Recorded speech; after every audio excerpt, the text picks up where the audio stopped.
Hello everyone, Mark here. Now we are going to listen to podcast news which includes national, international news for the date of May 31st, 2021. While walking in the morning or evening, while cooking, cycling or during free time you can listen.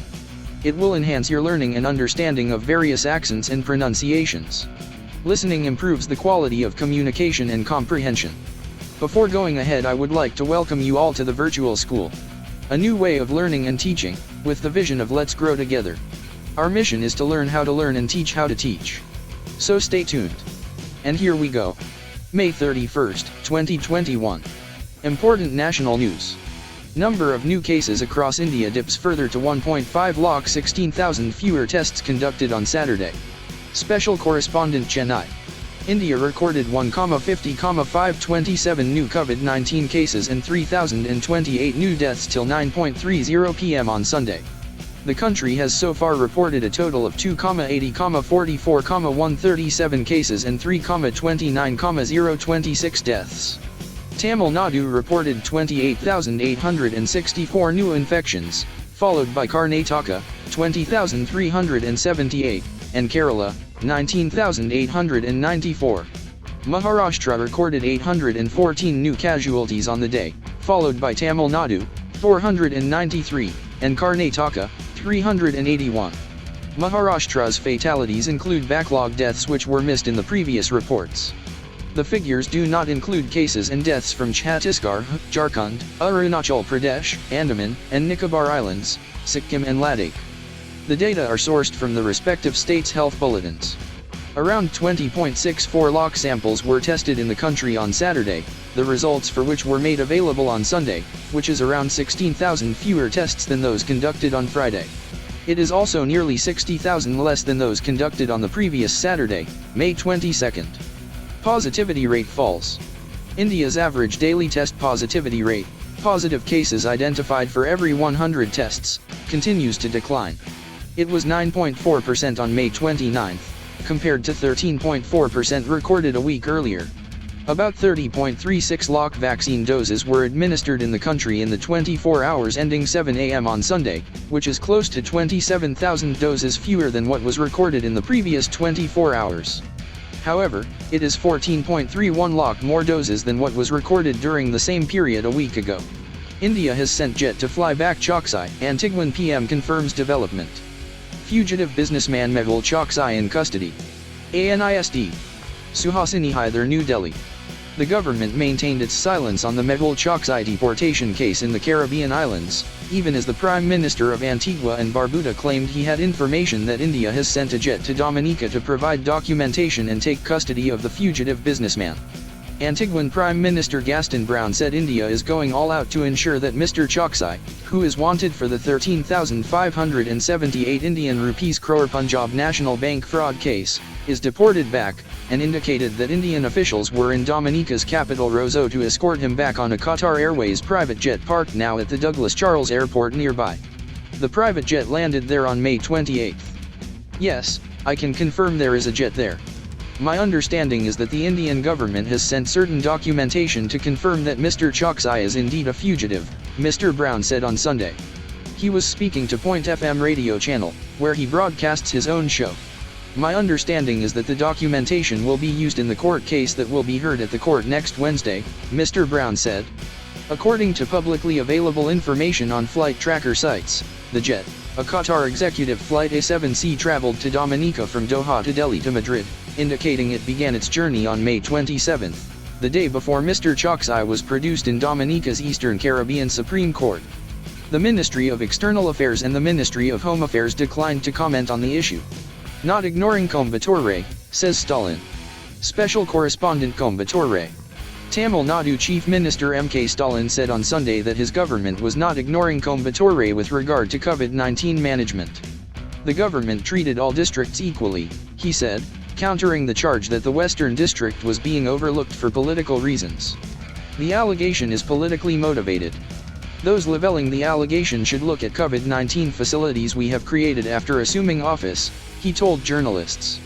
Mr. Stalin, who earlier visited a COVID-19 ward at a city hospital dressed in a PPE suit, pointed out that the second highest vaccinated district after Chennai was Coimbatore. As many as 5.85 lakh people have been vaccinated in Coimbatore. Of them, 1.51 lakh were vaccinated after the DMK returned to power on May 7, he said on a day when the hashtag #GoBackStalin trended on Twitter, before being overtaken by #WeStandWithStalin. 2 held in UP for throwing COVID victim's body into river. Special correspondent Lucknow. The family members of a person who died of COVID-19 were booked in Uttar Pradesh's Balrampur district after they were caught in a video dumping his body into a river in broad daylight. Additional SP Balrampur Arvind Misra said 2 persons had been arrested in the case on charges of violation of COVID-19 protocol. The government action comes on the heels of the Uttar Pradesh government trying to fend off criticism over bodies of suspected COVID-19 victims found floating in the Ganga in several districts. The video from Balrampur, shot by someone driving on the bridge from where the body was dumped, was widely shared on social media. In the clip 2 men, including one in a PPE kit, are seen lifting the body, which is wrapped in a bag, to be thrown over the bridge into the Rapti River. V.B. Singh, CMO, Balrampur, said an FIR had been lodged against the family of the person whose body was thrown into the river. Dr. Singh said the body was of one Premnath Mishra of Siddharthnagar, who was admitted to hospital on May 25 and died 3 days later on May 28. MCOCA likely to be invoked against Sushil Kumar Wrestler is associated with gangsters and getting monetary gains from their activities, say police. Olympic medalist Sushil Kumar being taken to court in New Delhi. File photo. Saurabh Trivedi, New Delhi. The Delhi police are considering invoking the Maharashtra Control of Organized Crime Act, MCOCA, against Olympic medalist Sushil Kumar for his involvement with dreaded gangsters of Delhi, Haryana, and Rajasthan, said a senior police officer on Sunday. The officer said Sushil Kumar was allegedly getting monetary gains from the activities of these gangsters. He was involved with them since 2018, but that time there was not enough evidence against him. After the arrest of Sushil Kumar, the Delhi Police Special Cell has brought gangsters Lawrence Bishnoi, Sampath Nehra, and 2 others from other jails on remand to find out their connections with him. We have enough evidence that proves Sushil was in constant touch with gangster Kala Jayadai. But their relationship turned bitter after the Chhatrisal Stadium incident where Sushil along with his men thrashed Jayadai's nephew along with Sagar, who died during treatment, said the officer. In 2016, the Delhi police had arrested former Mundka MLA Rambir Shokeen under the MCOCA charges for his alleged involvement in an organized crime syndicate headed by his nephew and gangster Neeraj Bhawana. The Delhi police have already begun the process of invoking MCOCA against Jayadai. It has been found that Sushil Kumar used to take the help of Jayadai, Neeraj Bhawana and other gangsters to grab properties and get contracts, and the profit was shared, said the officer. We have also initiated the process of cancelling the arms license of Sushil. In 2012, he had bought one pistol which is yet to be recovered. On Wednesday, the police arrested 4 members of the Kala Asauda Neeraj Bhawana gang from Kanjavala area. They were allegedly involved in the murder of wrestler Sagar and they were called by Sushil to reach the stadium. On Saturday, a city court extended Sushil's police custody to 4 more days. The police said during investigation, they have also come across a complaint from a person who used to supply ration at the stadium. He was allegedly thrashed by Sushil Kumar when he demanded his dues of 4 Indian rupees lakh for the ration he supplied during the lockdown. Satish Goyal, owner of the ration shop, claimed that he supplied the ration when Bijendra was the coach. But he was transferred before his bills could be cleared. He later contacted many people in the administration department and one day got a call that Sushil Kumar wanted to meet him. I begged Sushil to clear my dues, otherwise I will die, as I was in huge debt. I was shocked when Sushil replied, "Go and die." He thrashed me and asked me never to come again, said Mr. Goyal. A senior police officer said they are trying to find out why no FIR was registered even after the complaint was registered. The corridor of uncertainty, the duration of the lockdown and the uncertainty around it has made life difficult for migrant workers. It has wrecked them emotionally and financially as many stayed back hoping for a better tomorrow. A crowd of migrant laborers at the Anand Vihar bus terminus, bottom, a family waiting for a bus at Anand Vihar on Sunday. Sushil Kumar Verma and RV Murthy. Sushil Kumar Verma. City Team New Delhi/Gurugram/Noida. The efforts of governments across the National Capital Region, NCR, to contain the second wave of COVID-19 have only ended up in compounding the misery of daily wagers and migrant workers, the most ravaged and vulnerable group during the pandemic. To leave or not to leave was the question as the government kept extending the lockdown. No matter what they chose, another significant question arose inevitably. What then? For some, Making the long journey back home meant exhausting their little savings accumulated during the incremental unlock phases after last year's national lockdown. Others either didn't have enough for a ticket to home or little prospects at home. I went back home to Allahabad Prayagraj for a week after the lockdown was reimposed for the third time this month, but didn't feel like staying. I'm the eldest son of the family, and if I didn't come back, how would the kitchen run? Asked Sunil Kumar Gupta, who operates a cigarette vend in Greater Noida. Weekly earnings are less than half of what they used to be, but at least there's something I can send back home, no matter how little. I could have stayed on. My family didn't ask me to come back, but there was nothing to stay for, he added. Shutting shop.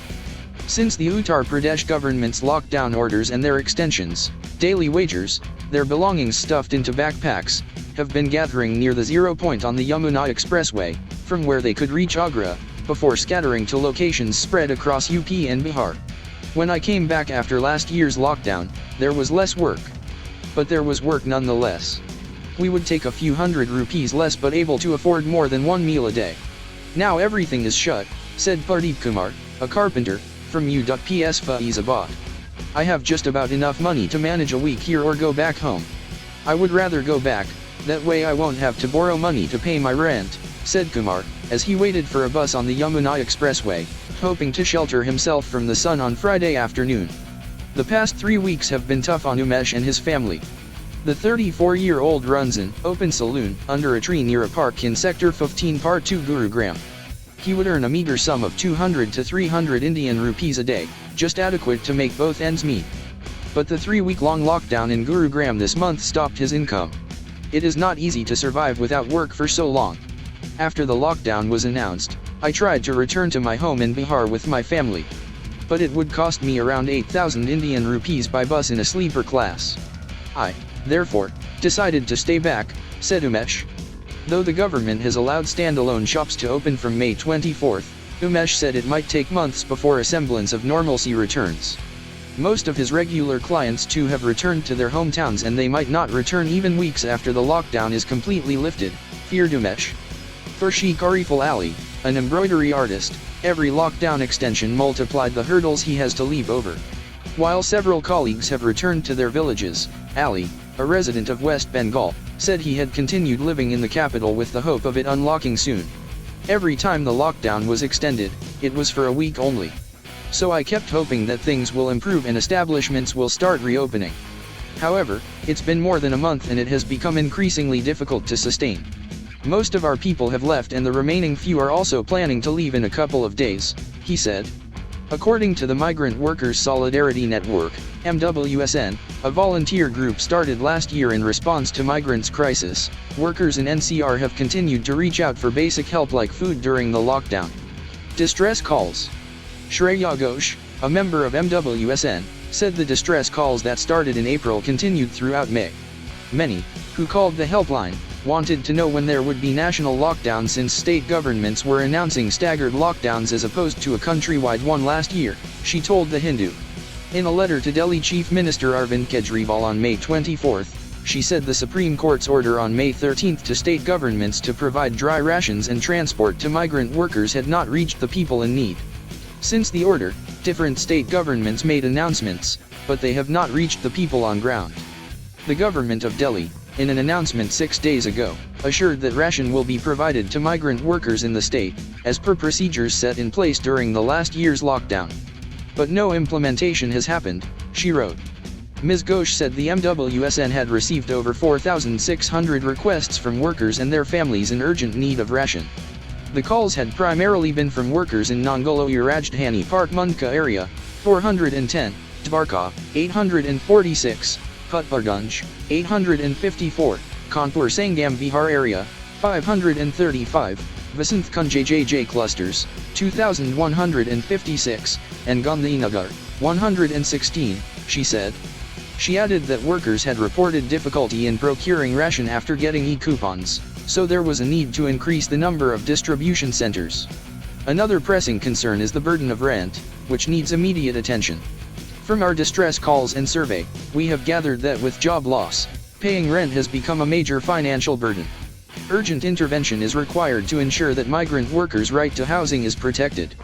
We appeal to you that steps must be taken for rent waiver for workers or provision of a rent allowance for the period of the lockdown to all migrant workers, she wrote. Sanjay, an autorickshaw driver, now sells tender coconut on a pavement outside a group housing society for his livelihood. Like cab drivers, the autorickshaw drivers too have been hit hard. I have a family of 6 to support and could not afford to sit at home for long without an income, said 39-year-old Sanjay. He brings his teenage son along for help. He too has nothing to do with the school being shut for over a year now, said Sanjay, pointing to his son Surya. Like auto drivers, domestic helps have been affected. Paro, a domestic help, is yet to get back to work, though the Haryana government has allowed some relaxation in the lockdown. The government has relaxed the lockdown, but the group housing society where I work has not allowed the house helps and car cleaners to return to work. My husband, a rickshaw puller, too is out of job. Though we have been living hand to mouth for the last 1 year, the meager savings too got exhausted. Unlike previous years, there has been no help from the social organizations and the individuals, rude Paro. Less support. Kuldeep Singh, founder-president, Buland Awas Welfare Society, said a large number of daily wagers had left before the lockdown this year and the companies were mostly running. Therefore, fewer social organizations have come forward to support the poor, unlike the lockdown previous year. Small groups of workers were also seen at the Nizamuddin railway station, returning to their hometowns. On the Yamuna Expressway, migrant workers were willing to pay any amount to board private buses. Waiting at the station, Chaman Kumar of Mathura said, "This year I thought that things will not be as bad as last time. So I had not returned in the initial days of the lockdown. However, the extensions have now lasted for over a month. How are daily wagers like me supposed to manage under these circumstances? I have no option but to return to my village now. We'll take a call later about whether to return or not." Parimal Jha from Motherni has been postponing his trip home for the last 4 weeks. "I should have left 2 weeks ago but thought the lockdown would be lifted next week, and then the week after that.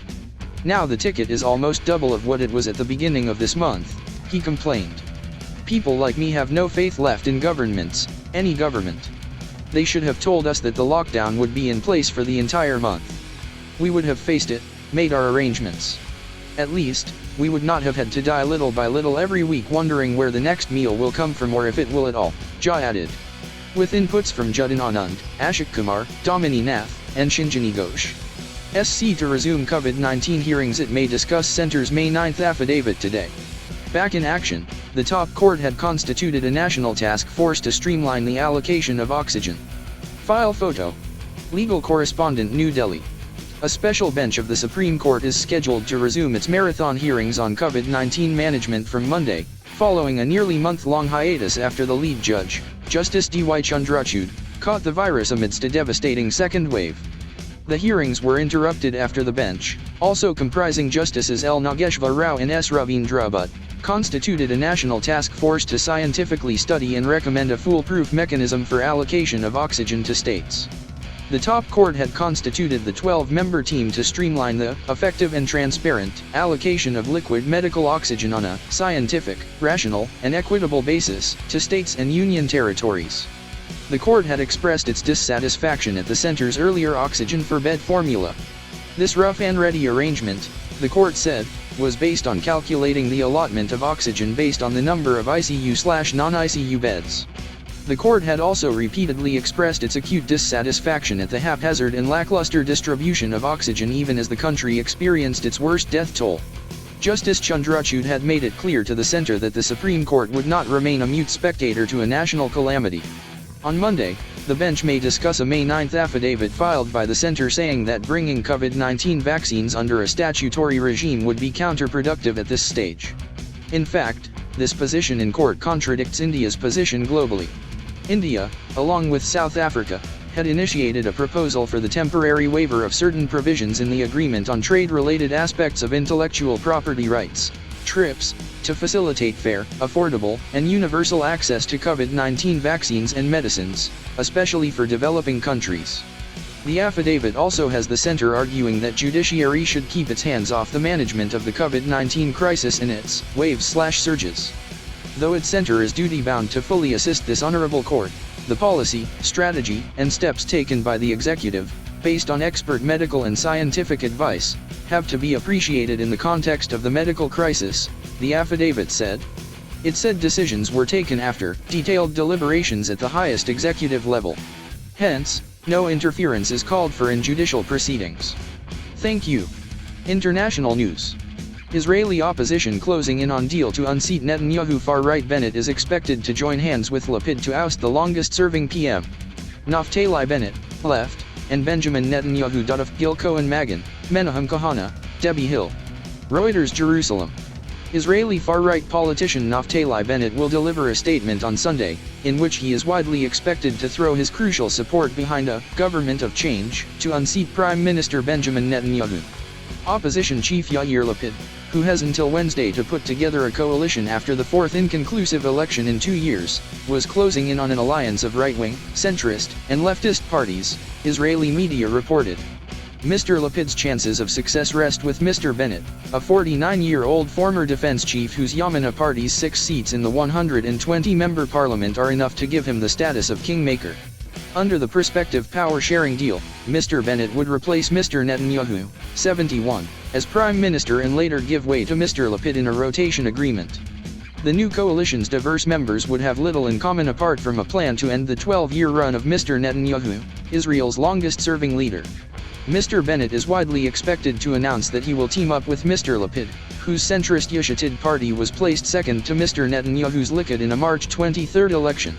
Meeting Yamina's legislators on Sunday, Mr. Bennett received their support for his coalition moves, a Yamina statement said. Israel's Ynet website said Mr. Bennett told the lawmakers that he was marching towards a government of change. An anti-Netanyahu coalition would be fragile and require outside backing by Arab members of parliament, who oppose much of Mr. Bennett's agenda, which includes more settlement building in the occupied West Bank and its partial annexation. It would be expected to focus on the economic recovery from the COVID-19 pandemic, while setting aside issues on which members disagree, such as the role of religion in society and Palestinian aspirations for statehood. Counter-offer. Trying to scupper an opposition deal, Mr. Netanyahu made a three-way counter-offer on Sunday to stand aside in favor of another right-wing politician, Gideon Sa'ar. Under that blueprint, Mr. Sa'ar would serve as prime minister for 15 months, Mr. Netanyahu would return for 2 years, and Mr. Bennett would then take over for the rest of the government's term. We are at a fateful moment for Israel's security, character, and future, when you put aside any personal considerations and take far-reaching and even unprecedented steps, Mr. Netanyahu said in a video statement about the proposal. However, Mr. Sa'ar swiftly rejected the offer, writing on Twitter, "Our position and commitment are unchanged to end Netanyahu's rule." China's space station plans gather pace with cargo docking. It also plans to send 2 manned missions this year. Steady progress. A Long March 7 rocket, carrying Tianzhou-2 cargo craft, lifts off from the Wenchang Launch Center off Str. Ananth Krishnan. China took another step towards completing the construction of its first space station by the end of next year following the launch and docking of a cargo spacecraft early on Sunday. The Tianzhou-2 cargo spacecraft, described by China's state media as the delivery guy for China's space station, was launched late on Saturday on a Long March 7 rocket from the island of Hainan, and docked 8 hours later with the space station's first core module called Tianhe, or Heavenly Harmony. The launch was a third landmark for China's space program in recent weeks. China landed a spacecraft in Mars on May 15 carrying its first Mars rover, Zhurong. The Tianhe module, which the cargo spacecraft docked with on Sunday, was launched on April 29. The Tianzhou-2 spacecraft carried a range of supplies, the China Manned Space Agency, CMSA, said, and will be followed by the launch of another cargo spacecraft, Tianzhou-3, and 2 manned missions, Shenzhou-12 and Shenzhou-13, this year, each carrying 3 astronauts who will spend several months in orbit. The Shenzhou-12 launch is slated for mid-June. The 6 missions to follow this year, including for the space station's second and third modules, Wenshan and Mengtian, will close to complete the construction of China's first space station, expected to be finished in 2022.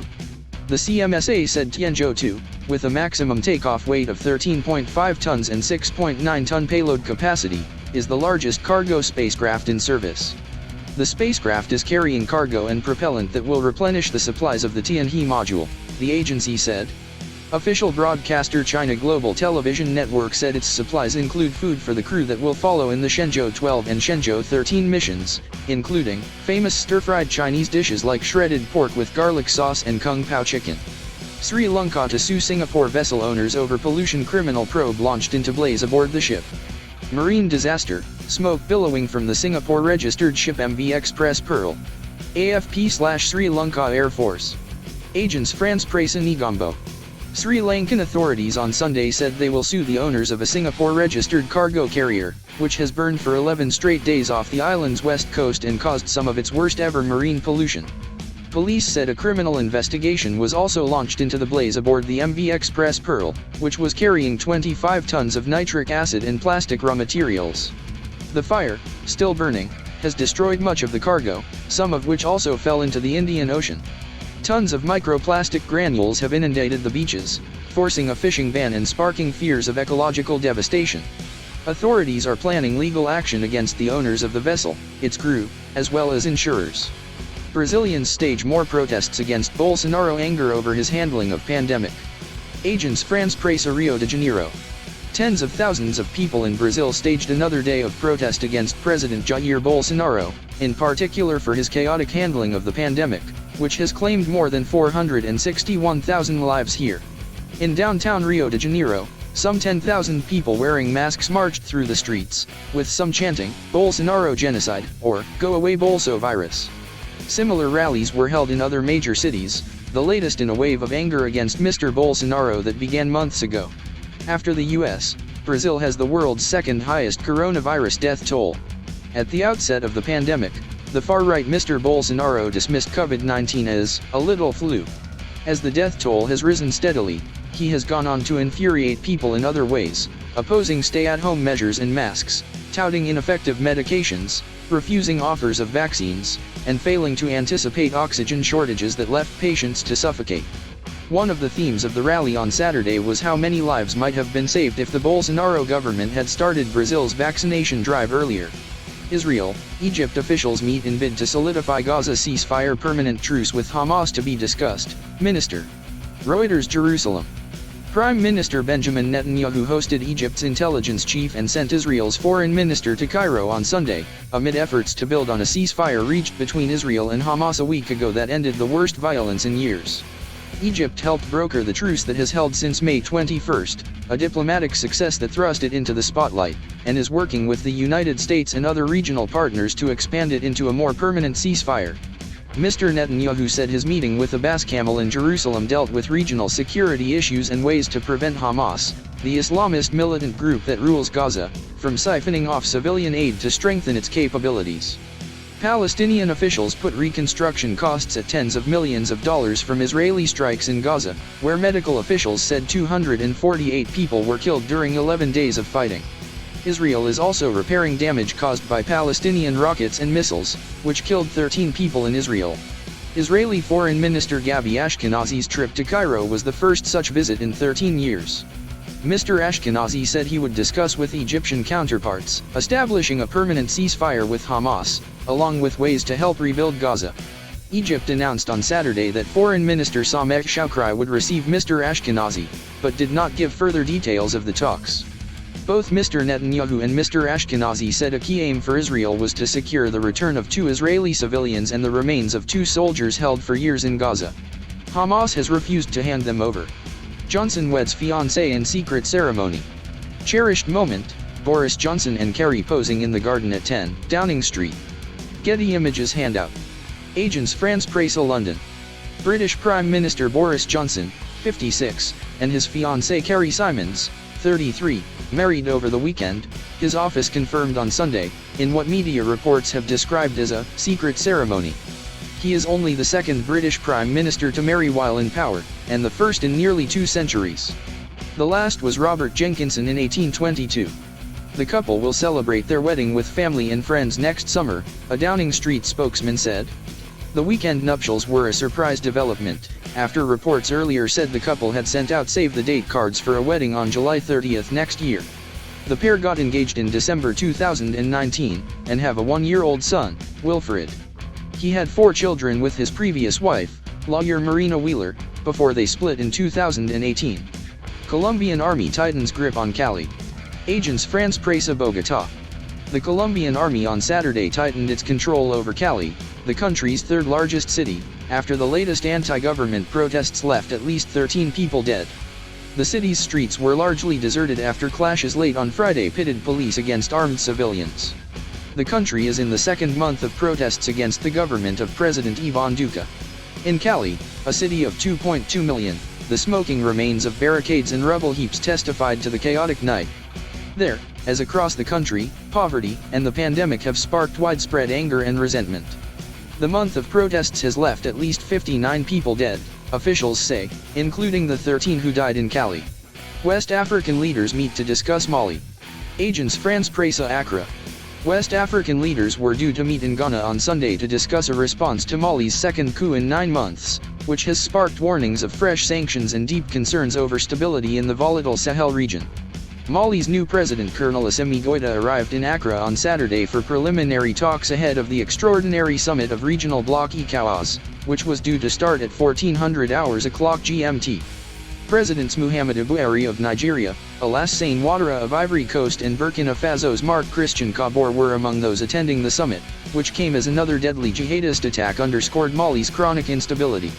Colonel Goïta led the young army officers who overthrew Mali's elected president Ibrahim Boubacar Keïta last August over perceived corruption and his failure to quell a bloody jihadist insurgency. After the takeover, the military agreed to appoint civilians as interim president and prime minister under pressure from ECOWAS, which has served as a mediator. Broken promises. But on Monday, soldiers detained transitional president Ba Enda and prime minister Mokhtar Wan, releasing them on Thursday while saying that they had resigned. The twin arrests triggered a diplomatic uproar and marked Mali's second apparent coup within a year. Mali's constitutional court completed Colonel Goïta's rise to full power on Friday by naming him transitional president.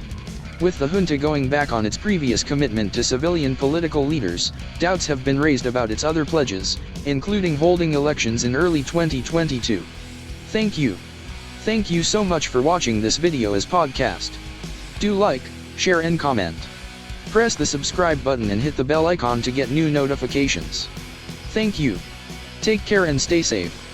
God bless you all. Jai Ma Bharti. To download news and editorials in MP3, follow us on Telegram, Virtual School. The link is provided in the description below.